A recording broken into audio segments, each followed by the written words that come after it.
He terrorized London during 1888, killing at least 5 women, mutilating their bodies in a way that showed advanced knowledge of the human anatomy.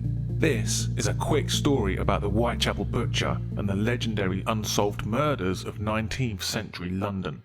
As of today, the Whitechapel Butcher remains one of England's most infamous criminals.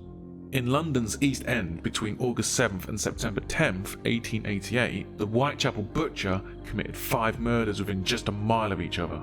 The killer wrote letters to the police taunting them about his gruesome activities and speculated about future crimes.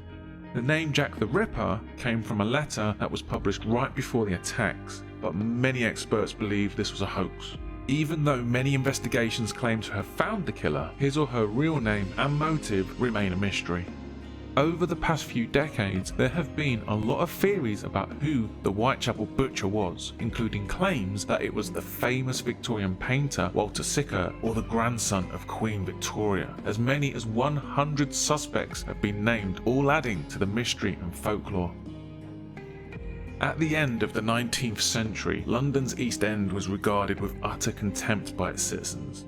The district was known for its squalor, violence and crime. Many brothels and low-rent lodging houses offered sexual services in the late 19th century, and prostitution was only illegal if it caused a public disturbance. A working girl's murder was rarely reported in the press or discussed in polite society.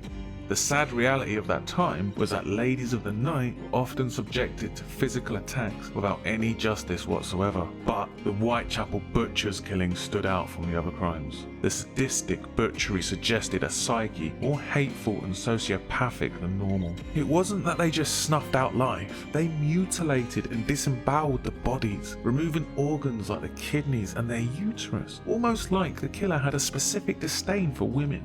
The butcher's murders would abruptly cease, leaving London's citizenry demanding answers that would never come. A lack of evidence, misinformation, and false testimonies hindered all investigation, and the killer was never brought to justice.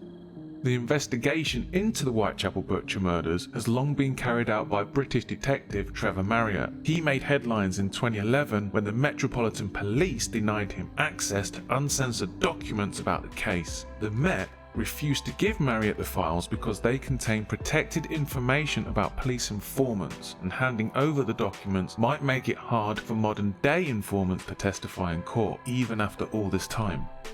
Which begs the question, are the authorities holding back the evidence that could put a name to Jack the Ripper, the Whitechapel Butcher? Or will this mystery never be solved? Let me know what you think.